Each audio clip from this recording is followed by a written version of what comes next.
Hi everyone, sorry it took a minute for me to get my screen set up then. So thank you to everyone for attending our second talk for the Neurodiversity and Disability Equality event.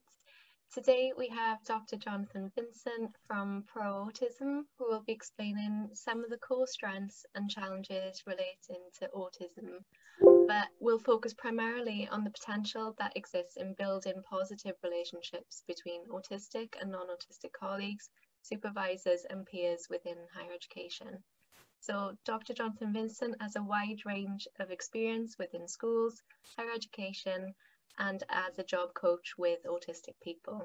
His research focuses on postgraduate transitions from higher education for autistic adults and avenues to employment. Jonathan is a senior lecturer at York St John University, but also leads Pro Autism. And Pro Autism is a voluntary group of autistic and non-autistic members dedicated to engaging with industry and the wider public to understand how they can best identify and recruit autistic talent in the UK today. So without further ado, I will pass you over to Jonathan. All right. Thank you so much, Lee, and thank you to everyone for inviting me here today. It's great to be with you, even though it's virtual, I guess, as is the new norm. So yeah, just many thanks for allowing me to be part of this series. It looks like a really interesting set of talks that you've got organised. So, I mean, Lee's already explained a bit about who I am. I'm based at York St John University in England, in York. I'm Northern Irish, so that's what that accent is. And what I'd like to do is to talk today about neurodiversity and developing positive relationships. Partly that will come out of my research, but a lot of actually what I'm talking about comes out of my role as a job coach with Living Autism, and also what you'll see today and what I talk about is kind of representative of not just what I think, but actually of some neurodivergent individuals in work who have collaborated with me to kind of put this together. Unfortunately, they weren't available to do the talk with me, but just to acknowledge that this is really their work as well and their thoughts as well. So what I'll do is I'll share my screen and we'll get going. One sec.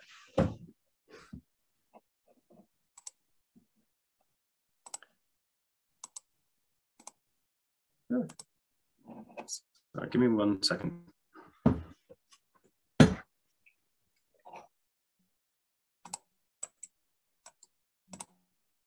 Just not allowing me to share my screen right now.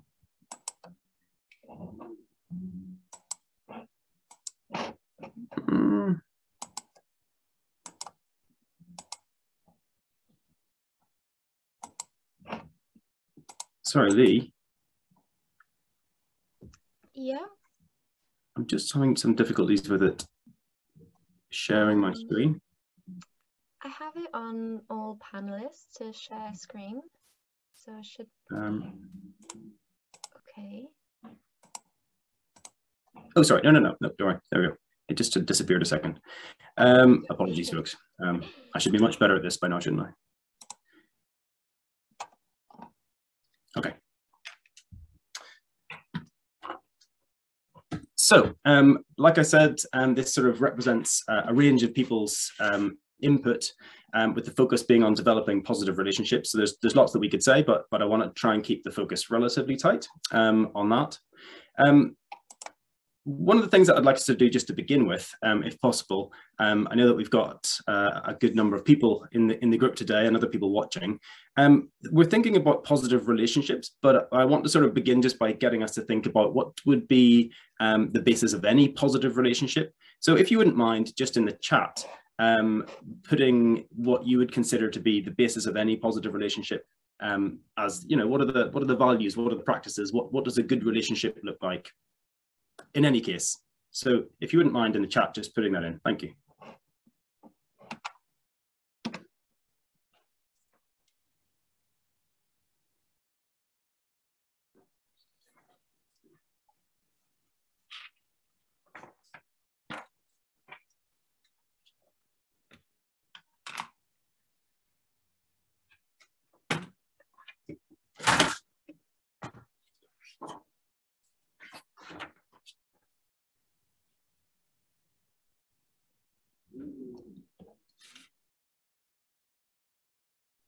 some really interesting ideas there. And what I want to do is to come back to these later on and to see, when we talk about positive relationships with respect to neurodivergent people in the workplace, to what extent some of these things are similar or different to what we sort of established at this point. So I'll allow people to continue to add to that, and I'll sort of then get us going in terms of what we're looking at today. But thank you for that. We're going to come back to those. So what I'd like to do then is consider some different things. So in the first instance, try and outline what we mean by neurodiversity and neurodivergence as well. Consider what impact neurodivergence can have for individuals and for the workplace. I want to think about some of the positive relationships in the workplace, both possible principles for positive relationships and then possible practices. And I'm being rather, tentative. I'm not claiming to be the expert by any means on this. So these are just possibilities, and then leave some space at the end for questions and answers as well. So just to get us started then in terms of what we mean by neurodiversity, it has its basis, I suppose, and comes out of the ideas of Judy Singer, who is an Australian autistic sociologist. She began by thinking about neurodiversity as analogous to biodiversity, and how we understand that biodiversity is necessary insofar as we have a range of different organisms all working together, but doing very different things, serving different purposes, acting in different ways. I suppose my colleagues in Glasgow will be more aware than most about how this relates to climate and issues around that over the last couple of weeks. But without that diversity, I suppose human nature, or what we have, will not be able to thrive and will almost certainly die. And what she does is then say, well, this is exactly the same as our societies, which need diversity in lots of ways, but needs neurodiversity as well. And so we kind of move from this idea of biodiversity to neurodiversity. And in so doing, seeing the not just that neurodiversity is a nice thing, it's nice to have, but it's essential to have. In 1998, Judy Singer, who kind of coined this term, did an interview with Harvey Bloom in The Atlantic, and he said, it may be every bit as crucial for the human race as biodiversity is for life in general. So in order for us as human beings, as a species, to thrive and to survive, we need this neurodiversity as much as we need biodiversity. We need people to be thinking in different ways, seeing the world in different ways, approaching it in different ways in order for us to really thrive. Interestingly, what Judy Singer did was drive this a bit further as a sort of almost within a political dimension. And she talks about this as an autistic person in the first instance, but the call for and the anticipation of a politics of neurological diversity or neurodiversity. And so she wanted to see that in relation then to kind of as a political category, similar to class, gender or race, and in relation to the social model of disability as well. And I think what's interesting here is that she's putting forward the sense that neurodiversity as a category is one that requires recognition. It requires recognition, as does gender and race and class. In this sense, recognition of the needs that individuals have, but also of their potential strengths. But it's also, I suppose, political recognition, and with that, the rights and the responsibilities that employers might have, or others within society have to those who would identify as neurodiverse or neurodivergent. And in the social model of disability and how it links into that, I think was this sense where moving away from a medical gaze, moving away from the idea that we need to focus on, or we are focused on, the deficits, in inverted commas, that exist in relation to people's neurological differences, but looking more specifically at how we might transform society such that people with a range of different ways of engaging with and processing information in the world have a place and can fully participate. So it's interesting that it's as much political as anything else, and I think sometimes that dimension is a little bit lost. She saw it very much as a liberation movement, as she called it in her strapline. That was in 1998, 1999. It is a concept and an idea which I think has had greater traction in the last 5 years, probably, than any point before. Stephen Kapp and colleagues, so Stephen Kapp is an autistic academic at University of Portsmouth. He's from the States originally, and he edited a book in 2020 with a range of different other autistic authors, all focused around neurodiversity. And I think the definition which they offer in the first pages are helpful for us, both in terms of some of the distinctions, but and the language as well. So neurodiversity has come to mean variation in neurocognitive functioning, a broad concept that includes everyone. Both neurodivergent people, that is those with a condition that renders their neurocognitive function significantly different from a normal range, and neurotypical people, those within that socially acceptable range. And so in this sense, seeing neurodiversity as being everybody, we are all neurodiverse. And in kind of recognizing that, then it becomes not an empty signifier, but it loses meaning unless we understand that people are neurodivergent and therefore have different ways of functioning and different ways of processing information, and people are neurotypical and fall within what they consider to be an acceptable or a normal, in inverted commas, range. I think that's helpful for us, and those are certainly terms which you'll see and I might use, so neurodivergent people and neurotypical people. The image on the left, developed by Nancy Doyle, who's a organizational psychologist and has ADHD herself.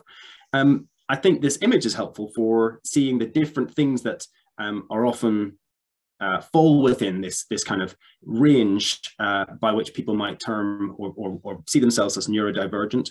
So things like ADHD, dyslexia, dyscalculia, autism, dyspraxia, Tourette syndrome, and how these things very often co-occur, and how they overlap in lots of ways.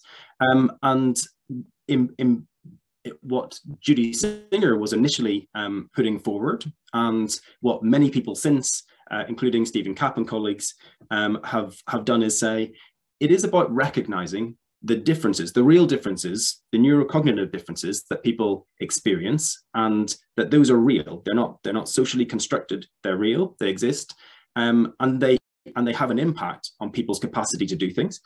But it is incumbent on us to look beyond the potential problems and see that there are also a range of strengths and skills and things that are, in thinking about seeing and engaging in the world in this different way, that come from that. And so we can see the skills that Nancy Doyle has sort of sought to identify and map across these different neurocognitive conditions.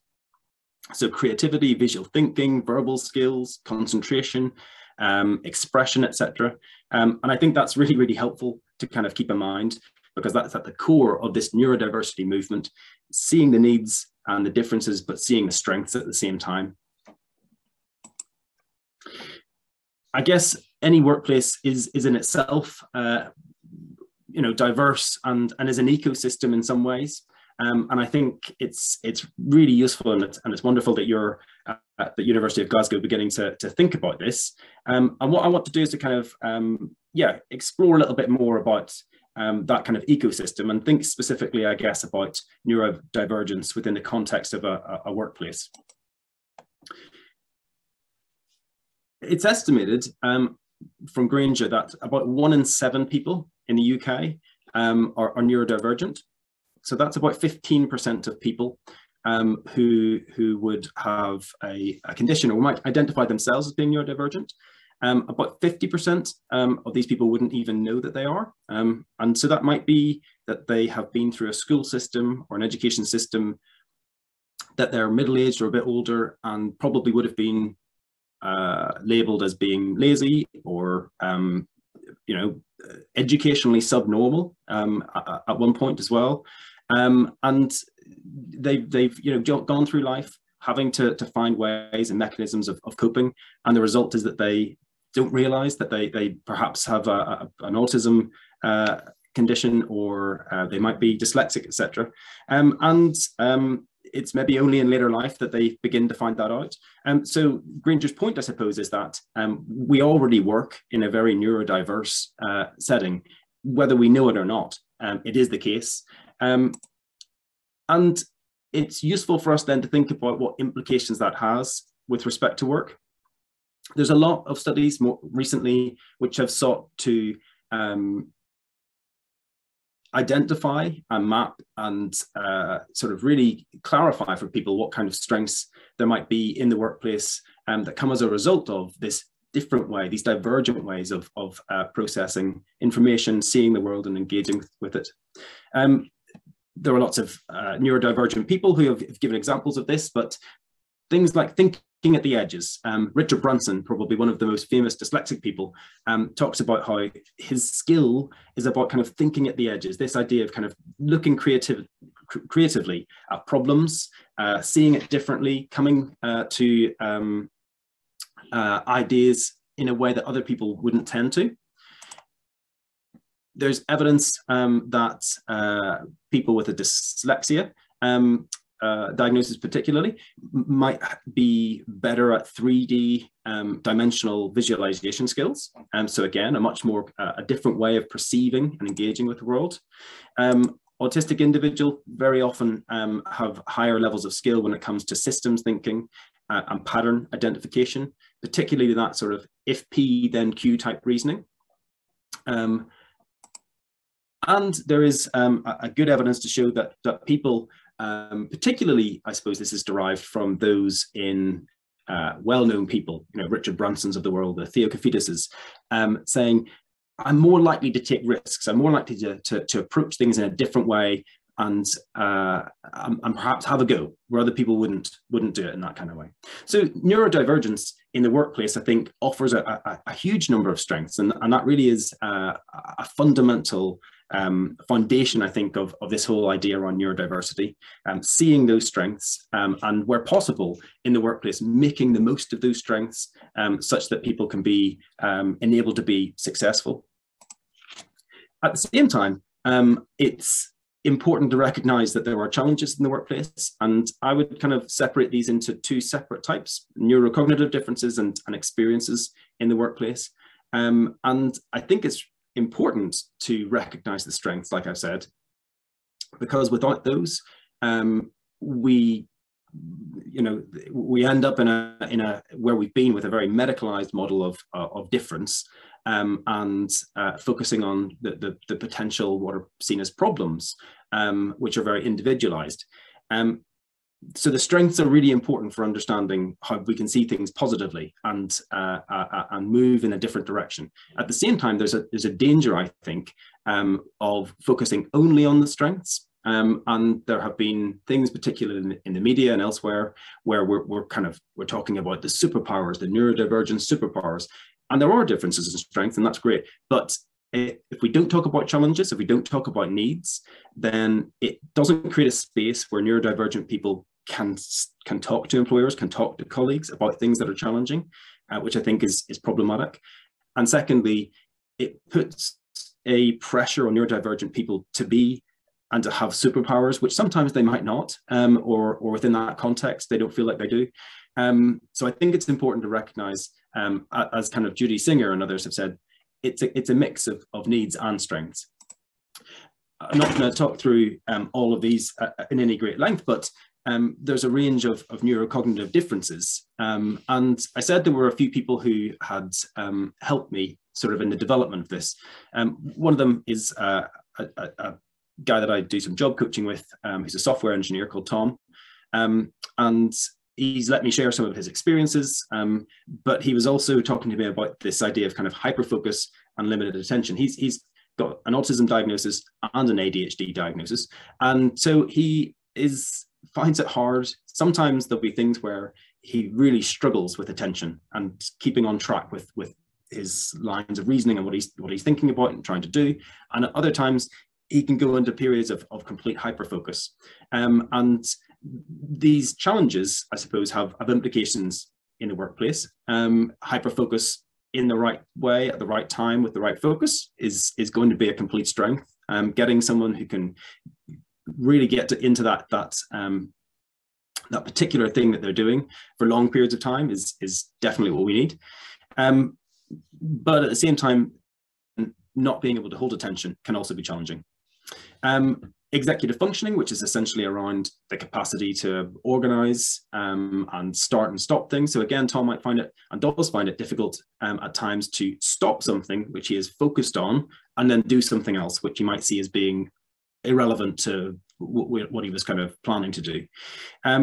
There can be challenges around details and the big picture, maybe focusing on the details and seeing patterns, that kind of pattern recognition in the details, a total strength, something which so many forms of work really require, but at times missing the big picture, not seeing kind of what the overall purpose was, perhaps. There are differences with respect to information and sensory processing. So obviously, and I know that the talk that you had last week focused on sensory processing, so people will be familiar with that. And then working memory as well, short-term memory, which links back into sort of executive functioning as well. So there are challenges, and this is by no means an exhaustive list, but these are the challenges which often co-occur and overlap between lots of different neurodivergent and neurocognitive conditions. What I'd say though is that whilst those are challenges, some of the most difficult challenges come from outside of the individual and actually are about the experience of the workplace. And I think there are three in particular which are challenging. One around disclosure and having to decide what to disclose to other people and how to disclose and when to disclose and what will happen when I do disclose. Is a challenge in itself and an additional burden that many other people don't have to sort of take on. Then I think at the same time and linked to it are these two things around delegitimation and discrimination. So having disclosed what the outcome is can be either not getting appointed or not getting promoted or being made to feel like the emotions that I'm experiencing or the way that I'm seeing the world isn't legitimate. And so unsurprisingly, sometimes these things, where they're all combined and compounded, can lead to sort of increased anxiety, depression, and low self-esteem. So there are real strengths, without doubt, and there are also real challenges. And I suppose thinking about the workplace as a site where there are challenges goes back to that social model of disability to say, whose responsibility is it to transform the workplace so that people can disclose in a way where they will have their needs met. Just a couple of examples from some of the studies that I've done. These give, I think, just an indication of the anxiety that comes around disclosure. I'll read them out for people.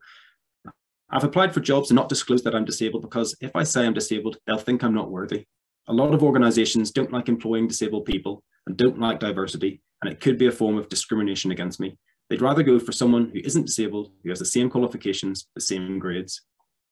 This is a business graduate who had an autism diagnosis and dyslexia diagnosis and OCD. And so for her, the real anxiety of going into business and trying to fake it and make it, essentially, she was too anxious that they would see her as unworthy in that sense, as she calls it. But then even where people have disclosed and employers do know, in this case, literally about a month into it, he brought my application form upstairs and he went, "What's this? We know it's been proven, Asperger's doesn't exist." He said, "Oh, it's all in your head, you're making it up." So again, this delegitimation, being made to feel like this experience, this way of viewing the world and processing and what I'm telling you as an employer isn't real, and the individual being misrecognized in this sense. So it's a real challenge, I think, in the workplace, and it's fantastic to have you here with us today, because I think it's important for us as employees to all be considering about what kinds of workplaces we're generating, but particularly thinking then about how we can build positive relationships that would transform a workplace and make it somewhere more positive for everyone. So I've made available, I think Lee has made available to you this case study. If you want to read it, you should have a Word document as well. I'll read it as well, and I'll maybe just give us a chance to have a discussion either in the chat or live, depending on what you want. But if I just read it and then we have a think about kind of what's going on with Tamar's situation. I'll read it just so everybody can hear as well. Tamar is a 22-year-old mixed-race woman. She graduated from the University of Sheffield with an MSc in biomedical science. Tamar was diagnosed with OCD, autism and anxiety in her teens, although she never disclosed to the university or her workplace. She has special interests in graphic design and anime. She has been working in the Center for Stem Cell Biology laboratory month probation meeting. Tamar has an exceptional attention to detail and can spend hours engrossed in a project or task. She can find meeting new people difficult as she struggles to recognize faces and describes herself as a bit socially awkward. She finds bright strip lighting extremely uncomfortable and prefers to work independently. She tends to eat alone at work, where she can relax more easily. Tamar's recently had a formal complaint made against her by a senior colleague who reported that she'd been rude to him when she told him bluntly that he was wrong about a technical query. Her supervisor is also concerned about Tamar's capacity to contribute to the team and has noted that she rarely makes any comment at the weekly meetings or engages with other members of staff outside her basic role. At her last meeting, she appeared to get extremely emotional and ran out of the room when her probation was mentioned. Tamar would love to stay working beyond her 6-month probation and has demonstrated her technical abilities at every stage. She would also like to progress within the role in the future if the opportunity arises. So, I don't know whether people would like to do this in the chat in written form or would be happy to speak as well, but just looking back, and I can put Tamar's case study on screen, what's gone on here? What's happened?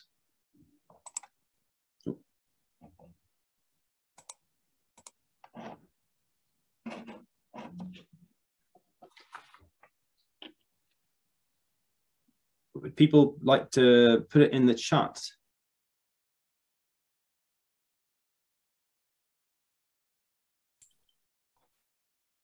I can say something if you like.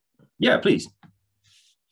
I'm not sure about the timeline, but I imagine that sort of Tamar may not be as tactful as people sometimes may be, and so the sort of phrasing is that. And it's not surprising that if she's had a comment made against her by a senior colleague and is in trouble for speaking up about an issue, which is actually a contribution if he was wrong, which I expect he was, that she's not very enthusiastic about making more comments at weekly meetings, because she's probably worried about actually communicating in a way that people will actually like. Yeah. And yeah, it seems to me that sort of there's an assumption that Tamar will be contributing in exactly the same way as a sort of standard way of contributing. So Sure. I'd imagine it would be good to actually discuss with her that they're interested in her sort of thoughts and ideas about things, and asking if there's an alternative way that she would like to perhaps make them. Perhaps talk to her and suggest she might like to pass ideas through the supervisor initially, so it's just one person. Yeah, okay. Thank you. The communication style. I don't know. Yeah, that's brilliant. Thank you, Elizabeth. Anyone else? Any other thoughts that you might have in either on the chat or if you're happy to speak as well, that's great.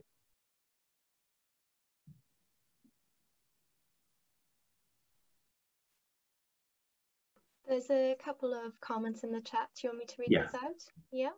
Yeah, please, that's great. So Janice has said they haven't understood her difficulties as she didn't disclose to them. Mm-hmm. And then Karen has said lack of clarity, RE expectations for role out with technical aspects, but that was more of a question. Unwritten explanations, RE interactions with colleagues, and more widely, relative lack of constructive feedback and discussions with Tamar about those aspects. Yeah. And then we have Angela, who said lack of understanding and feeling. She cannot be open about her problems in building relationships, etc. Absolutely, yeah. Thank you so much for that.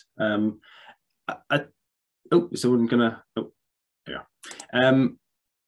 I guess it's pretty straightforward in terms of what's gone on. And what I want to do is use Tamar's experience as a case study that will help us kind of unpack, I suppose, some of the things around how we could develop more positive relationships, recognizing that relationships go both ways.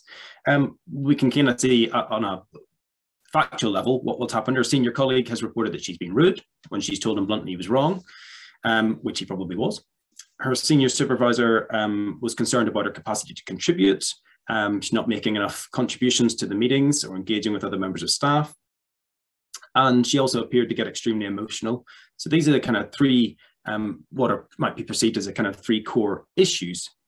And I'd say in my experience of doing lots of job coaching and research with autistic people, particularly on neurodivergent people in the workplace, Tamar's experience is really, really typical. And like, I don't know who it was, so I can't remember, but saying, and she hadn't disclosed. So that being a kind of a really difficult one then in terms of to what extent should her colleagues know or be able to approach this, to do things differently if she hasn't disclosed. And I guess that opens up that whole question around disclosure and what makes for positive disclosure and sharing that information with people. And I'll touch a little bit on that as we get through. So there are two things that I would like to do then, is using Tamar's story, if we like, then to think about some principles of positive relationships and some practices. I'll just start with something that Tom, who I talked about earlier, said when I asked him kind of what did he see as the basis of positive working relationships as a neurodivergent person. And he said, to me, positive working relationships come down to honesty, good communication and trust. Practicing these sorts of things can be beneficial for everyone and really enable a much more positive dialogue between people. I find myself more able to do my job or ask for help rather than feeling like I'm trying to unravel a mystery as to what's going on, which will consume all my mental effort, as I'm likely to fixate on making things make sense. So these principles, if you like, or values that I want to put forward are ones that are informed by these neurodivergent people that I work with, kind of feeding into it. And there are a range, and there was Helen, Laura, and Tom who've all kind of added and contributed to this. And these are the things that they suggested in terms of the principles. The first one being trust. And unsurprisingly, I suppose, if one's experience of disclosure or one's experience of the workplace was one where you were discriminated against or misrecognized or seen in sort of delegitimizing terms, it's not surprising that there'll be issues around trust. And therefore, I think the principle around trust, we need to develop that trust, and that trust has to be neurodivergent people feeling like they can trust in employers, can trust in managers, can trust in colleagues, trust them that their experience is as they're communicating it, trust them to be able to do their job, trust them to be able to talk about the needs that they have and how they might best be met. And also then that trust going both ways. And it's interesting, if I just look back at the chat, I can see that trust was one of the ones that many people said that's the basis of any relationship. And it really is. But that trust has very often been really been sort of diminished through many experiences of that trust being broken in different ways. I think a second one is around recognition, and that kind of recognition of difference. Nancy Fraser, who's a political philosopher, talks about participation, sort of social justice as the parity of participation, not made up of redistribution, recognition and representation. And I think this idea of recognition is so important, being recognized as different, and as we all are, being recognized as in terms of our strengths, being recognized as having needs that need to be met, being recognized as an autonomous individual who can see the world and do things differently. And I think that's at the heart of this idea of recognition is listening, which I think we'll come to as well. One of the ones that people fed in was around compassion, that being the kind of person that can be kind and caring. And I think, again, in terms of in the chat, that idea of kind of being caring, being understanding, being open, empathy, etc., was something that people talked about. So this notion of being someone who can have others at best interest sort of at their heart. I'm just writing up a paper at the minute, and in it, it's looking at kind of industry professionals' experiences of supporting autistic people in the workplace. And one of the things that came out really strongly was around kind of compassionate leadership, and that real desire to support and find ways to support, go out of their way to do that. Patience. Again, that's patience around taking the time to learn, but also giving the time where needed for people to do things different or in different ways. Respecting those differences and not trying to make a neurodivergent person fit a neurotypical way of working, respecting the differences and respecting the different ways that they might want to approach that. And collaboration, really looking for kind of proactive solutions which might be sustainable and which might be kind of applicable to others as well, but are particularly meeting the needs of that individual. And I guess I'm just sort of interested in to what extent they're similar or different to what you'd identified in the chat at the beginning. And I can just, looking at the chat, I can kind of see that, where people talked about understanding, openness, respect, listening, effective communication, trust, empathy, transparency, trust, respect, openness. So the principles of any relationship also apply then particularly to neurodivergent people in the workplace. And I guess it's worth kind of keeping that in mind, that they aren't different things that people need. They need the same things. Everybody needs the same things. In terms of, I'll give actually just an opportunity if, does anyone want to comment or any thoughts on that at this point?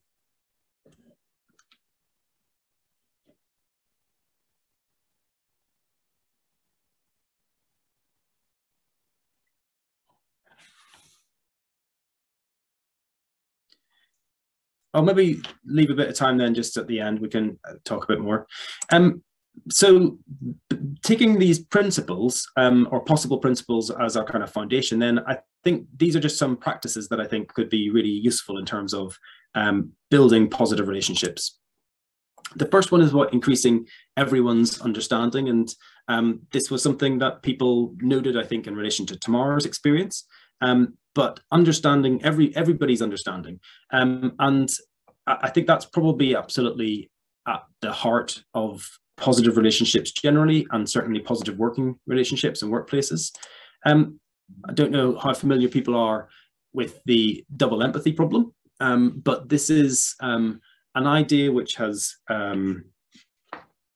within the last probably 10 years, been introduced by Damian Milton broadly, who's an autistic sociologist as well. And it responds to Simon Baron-Cohen's idea around the empathy quotient, and the sort of argument that autistic people particularly have deficits, in inverted commas, around empathy and struggle with that, which some people would argue autistic people themselves would argue they do.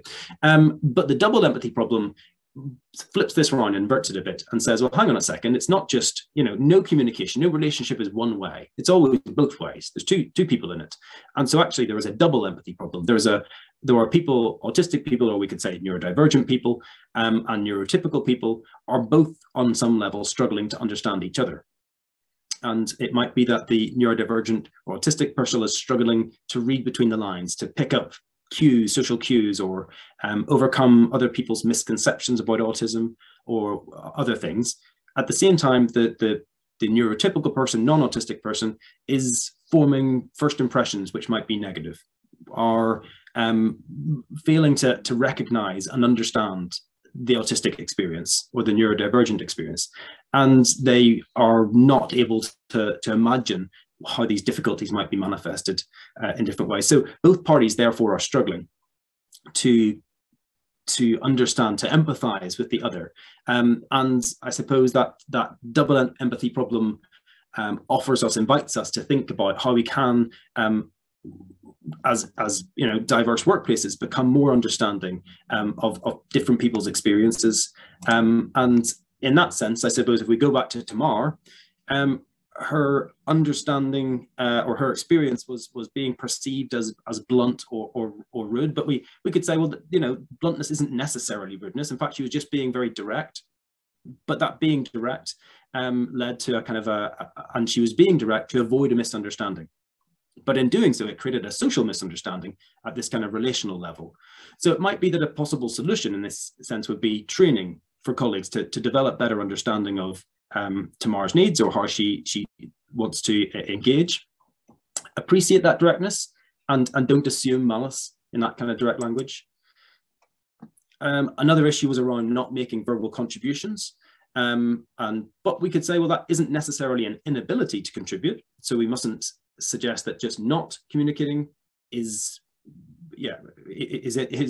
equivalent to the inability to do so.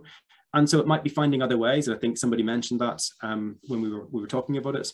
Maybe it's doing it through email. Maybe it's doing it through a supervisor or a different person, and finding different routes.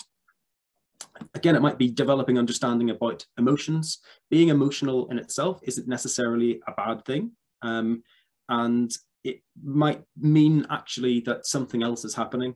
It might be that Tamar has been overwhelmed on a sensory level, and we're having to make sense of that. So more understanding might help colleagues approach this in a different way. And solutions might therefore to develop that understanding about these things, but also to develop safety for her.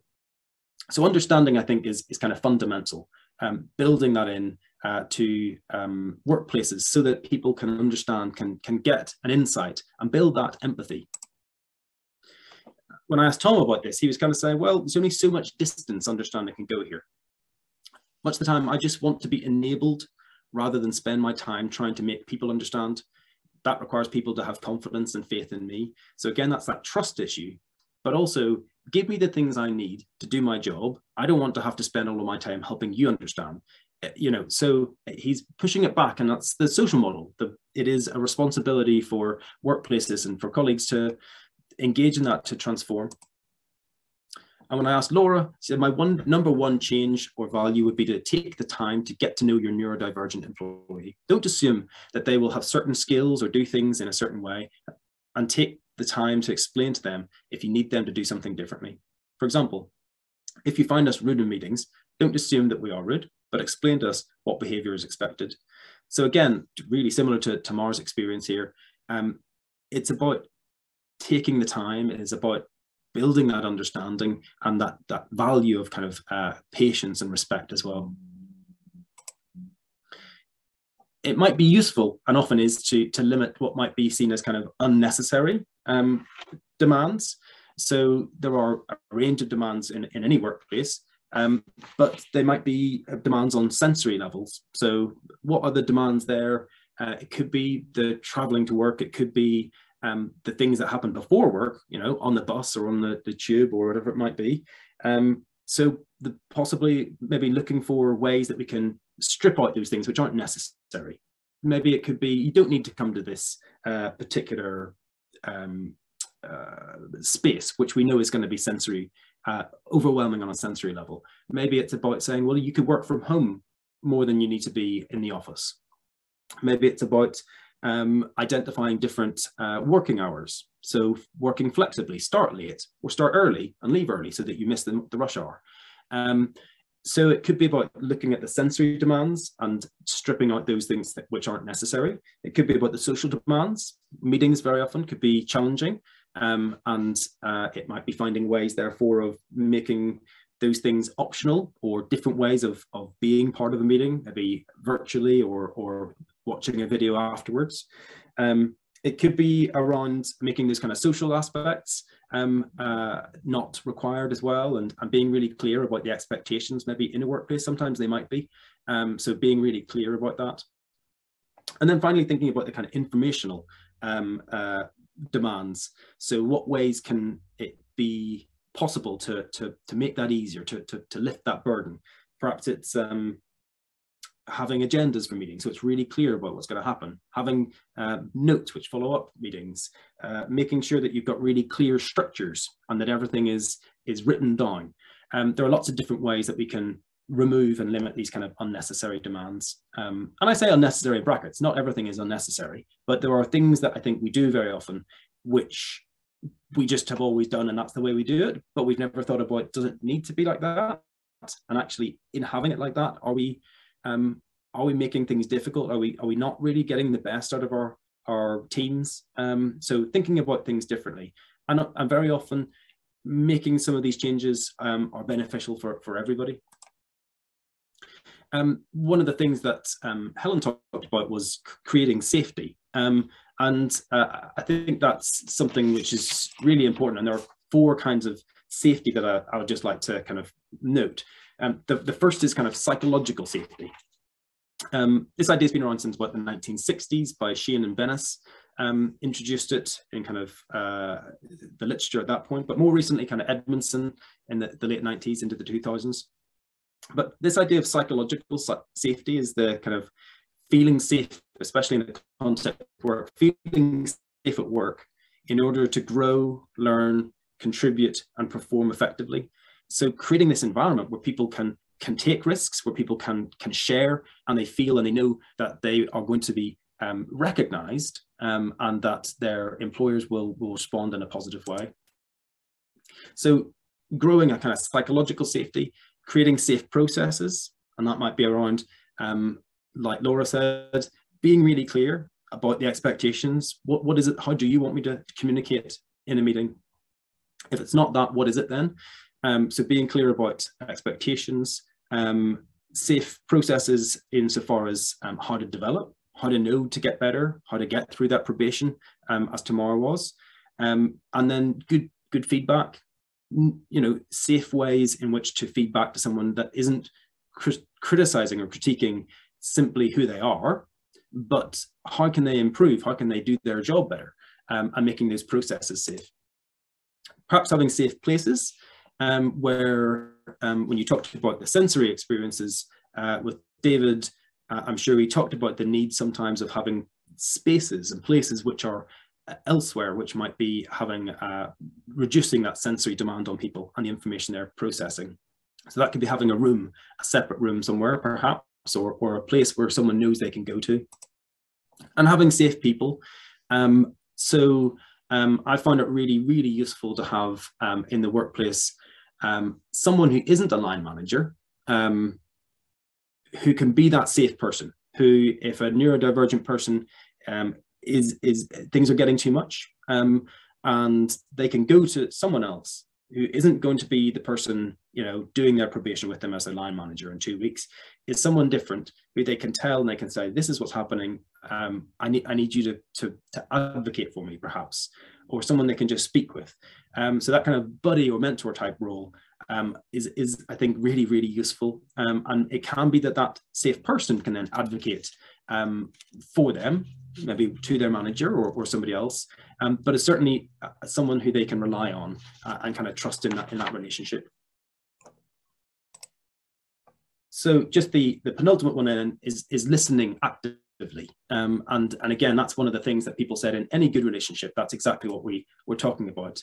And again, Laura says, listen to the neurodivergent person when they explain their challenges, and take the time, or pay someone to take the time to navigate these challenges. In my opinion, there's nothing we can't do, just things we haven't yet figured out how to do in a sustainable way. The biggest thing missing for me in my employment journey has been employers willing to take the time to help me achieve my full potential. I really, really believe that neurodivergent workers have at least as much, and in some ways much, much, much more to offer than neurotypical workers, but we take longer to understand and settle in. I think investing time in individual neurodivergent employees, not on hiring strategies, is a very good investment for the loyalty, attention to detail, and creative thinking, which will come in return.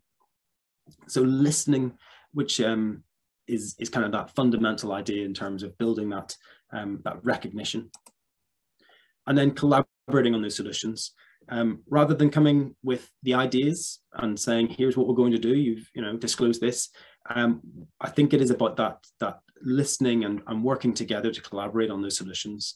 And those solutions can be ones which might be bespoke to that individual, very specific things, or they might be things, and very often they are things which are good for everybody. And I think kind of having those solutions and approaching this in a kind of solutions focused way really makes a difference for building positive relationships.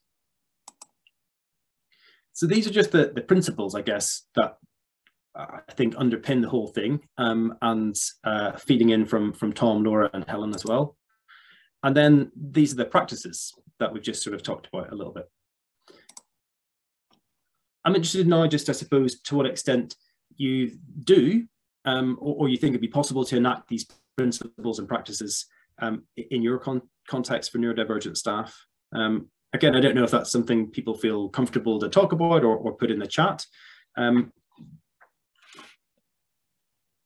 Is it possible, or possibly do you already do it, these different principles and practices?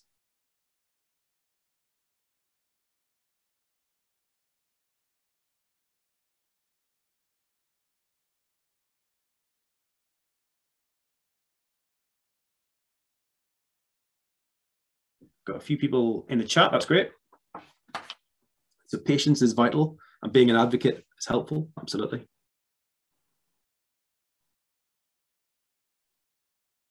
Affirmatives assessed for neurodiversity related diagnosis, but not having one.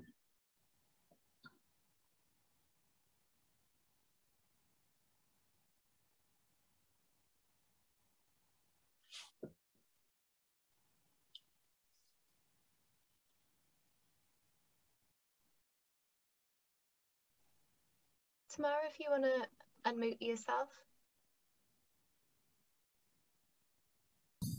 Yes, thank you. I just wanted to make the comment that I think none of these principles and practices wouldn't be nice to have for the neurotypical employee also. And generally, I was going to make the comment or put the idea forth that I think having this binary label can also create problems because we're all on a spectrum, right? So both neurotypical and neurodivergent people will have strengths and weaknesses that will overlap with people on the other side of the spectrum. And it's those strengths and weaknesses that will create needs or demand for support. And it's those that should matter. And I think it's quite standard to talk about that during, say, a job interview. So I don't need to come forth and label myself as a person, as someone that is divergent or typical, which I think would take pressure off the disclosing part and the labeling people and maybe discriminating people. So, yeah, I don't know. Just thought I wanted to make that comment. Thank you, Tamara.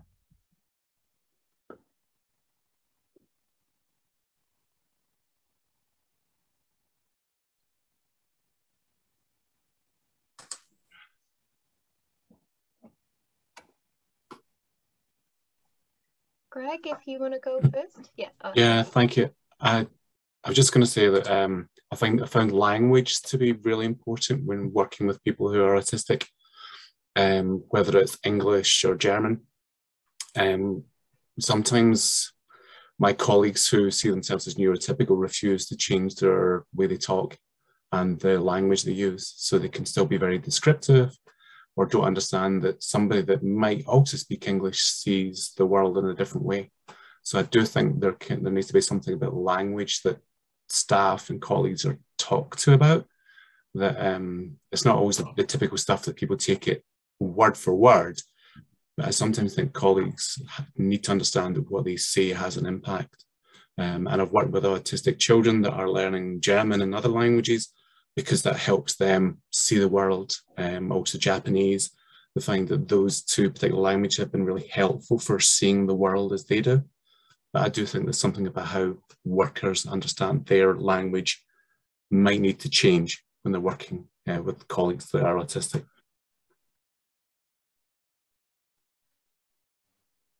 Absolutely, yeah.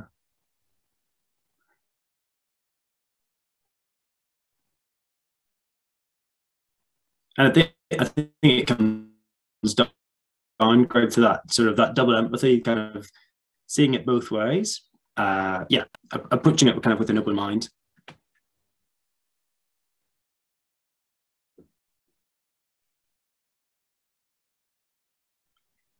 Lee, was there another person? Yeah, or there's a couple of questions in the chat. Shall we? Yeah, if we go through those. Let's see. Okay. Just scrolling up. Sure. I think the last thing is pretty much for people. I know people are having to bob off to other meetings as well now. So thank you very much. And also just then questions. So this is a good opportunity just to then take any questions. So do you want me to stop sharing my screen? Yeah, I might do because it's a bit glitchy at the moment. Yeah. So that might be best. There we go. Okay. So we have a question here. How do you approach these ideas if someone doesn't want to disclose their diagnosis?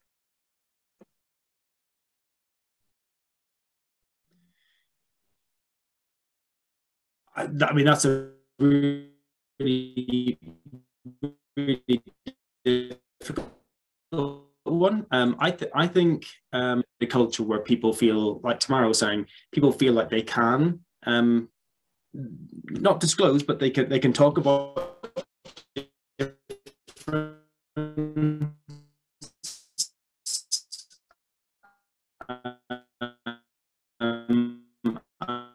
I think workplaces can to disclose if they want to, or they think that would be useful. People do Jonathan, not want to disclose where they feel that there's a risk of, yeah. It says your internet signal is quite low. You might want to switch off your other phone. Yeah. Is that any better? It's a bit better, yeah. It's a bit better. Okay, sorry about that. I hope it wasn't too glitchy throughout. I was just saying, I think it's about creating an environment where disclosure is going to be viewed positively, and where people know that coming into it, should they want to disclose, that they will know from what an employer or a team or whoever has said that my diversity about neurodivergence, and how they see that would probably enable someone to want to do that or feel that they could take that risk. I think the challenge is where people feel the risk is going to be too high or not worth it. But it's incredibly difficult to put in place any of the adjustments or any of the things around developing understanding where those needs aren't known. So I think creating cultures and environments where people feel safe, the psychological safety to disclose. Thank you. I'm trying to go through the questions now in order. Are there any recommendations or guideposts for in-between situations, as in being affirmatively assessed?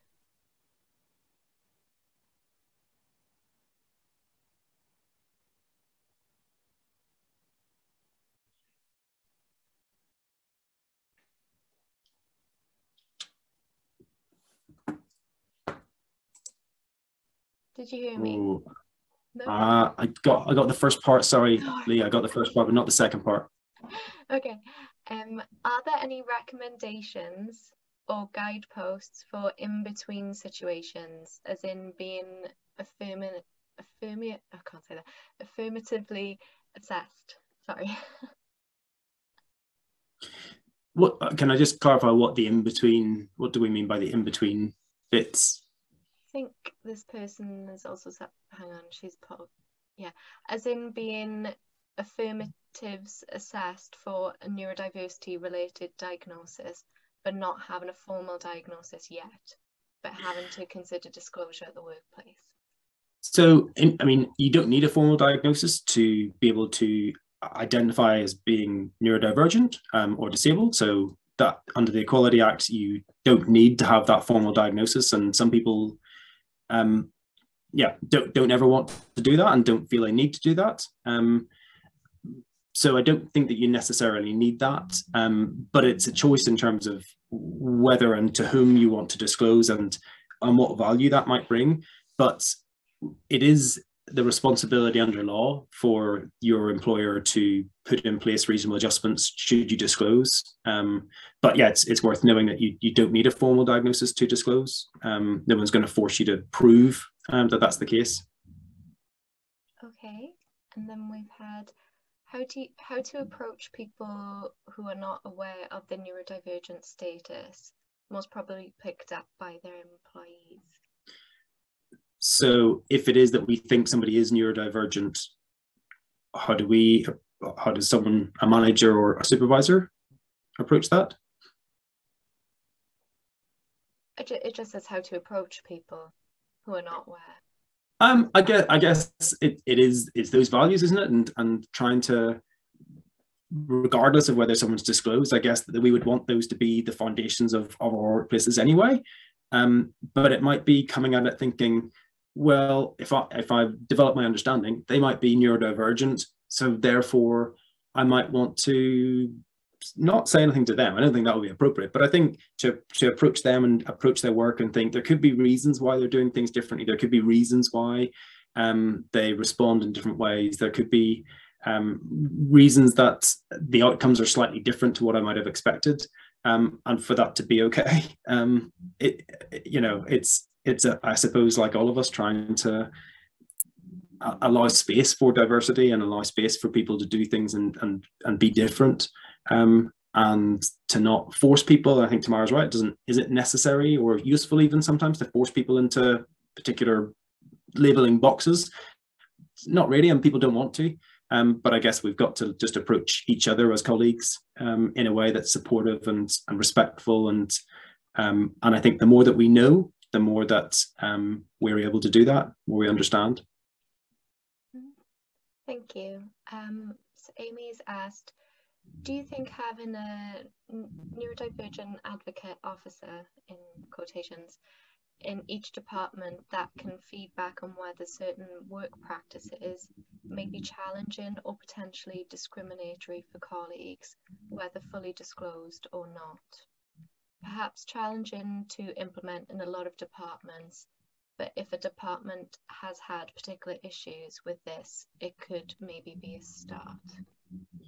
Yeah, I mean, I think having a network of people, whether they are advocates and they're neurodivergent themselves and advocates, or they are allies, I think probably is useful, because at the end of the day, what we're talking about is trying to make our processes better, make our working relationships better, make what we do a more effective, more positive, better place to be, essentially. So I think, yeah, having a network of people who can feed into that process, who can challenge, who can question, who can bring informed suggestions about how things could be better, then yeah, I think absolutely.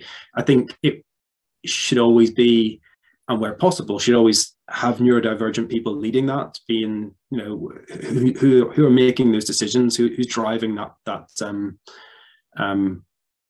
agenda. And I think that needs to come from neurodivergent people, to advocate for themselves where they feel possible and supported by allies where they don't.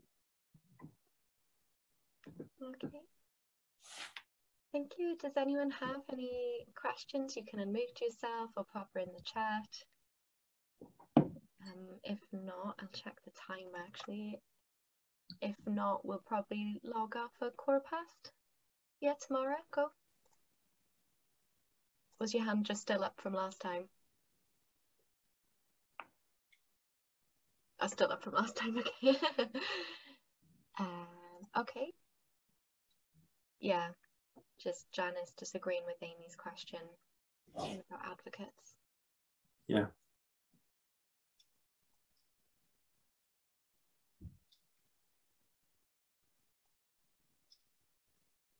Yeah, I agree with oh, Janice, yeah, that's fine, unmute yourself. Hi, I was just wondering whether it's possible for someone to speak to HR about things like this, just to see if, rather than making it compulsory for managers, but sort of recommended that managers have more training in areas like this. And also I definitely think that having an advocate in each department is a fantastic thing. I'm a mental health first aider, and just knowing that there's somebody there for someone to come and speak to, I think has made a big difference. So there was somebody that someone could speak to if they're having problems with their line manager or with colleagues. Again, I just think it would make such a difference. Do you think that needs to be department specific, or could it be broader or different to that? Janice, I don't know the University of Glasgow well enough to know what you think, but it's just somewhere that people knew who they could go and have a chat with, and they know that rather than thinking, well, who do I go and speak to about something if I don't want to divulge that they have autism or they have other difficulties, that there is someone they can go and speak to, and if they don't feel able to bring these things up themselves, that they know someone can actually advocate on their behalf. Because there is a list of mental health mental health first aiders in each department and school on the wall. So if they don't want to speak to someone in their own area, they could go to another building.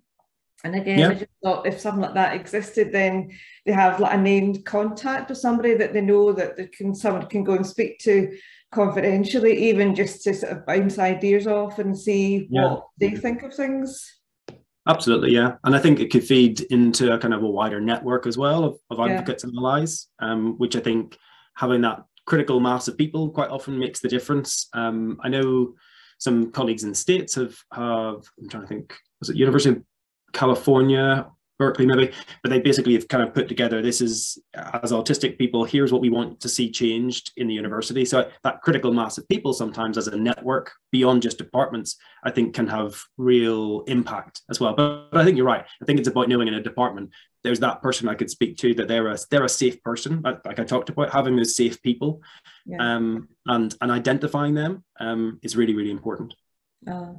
Because I know about people that have come down and they have had mental health issues, and chatting to them, I've discovered that it's to do with autism, and I have an autistic son, so I know from that respect, I can appreciate firsthand what the difficulties were. I was able to help them from that point of view, and I just think if more people understand what the difficulties that they may come across, then obviously if there's more solutions, and just to make more people in general aware that there are people throughout life, and as you said, if someone's acting in a way that they wouldn't expect them to act, just to think that there are reasons specifically for that, because not everyone thinks like that. Yeah, absolutely. Thank you, Janice. Thank you.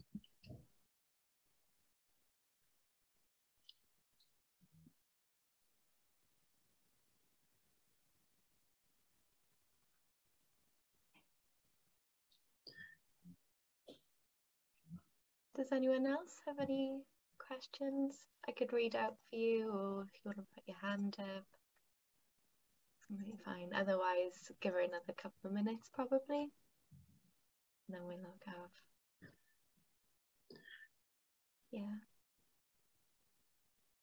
I think just I don't know if it's not maybe a final point, but just to say, I suppose quite often with training or with events like this, people kind of want to know what's the things to do, like what's the list of things to do, give me the strategies.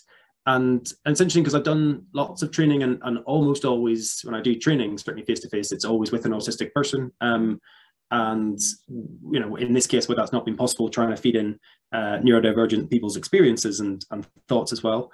But almost invariably, what they always say is just that, those really basic things. And I know that you might think, oh, well, what you've just told us, you know, it's about these values, or it's about these really simple things like growing understanding. But that is literally what all of them say to me. It's like, I don't need anything really, really special. I don't need any particular equipment very often. All I need for you to do is to, as an employer, as a colleague, to listen to me, just to respect me, to recognize the differences I have and the strengths that I have.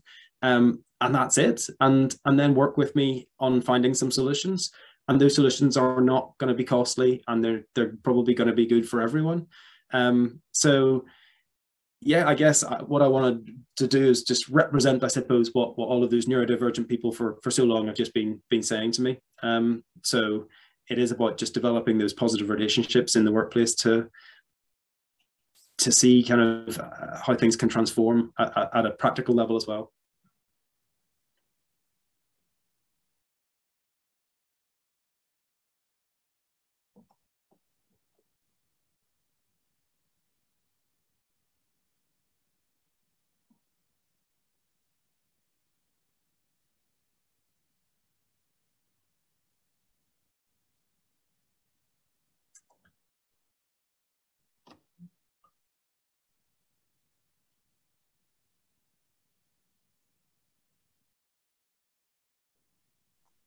Okay, I think thank you for everyone for coming again. Thank you so much, Jonathan, as well. Pleasure. Thank you so much for having me, Lee, and for organising it. Really appreciate it. And yeah, thank you everyone for taking part and participating. Great. Thanks, everyone. See you. Cheers.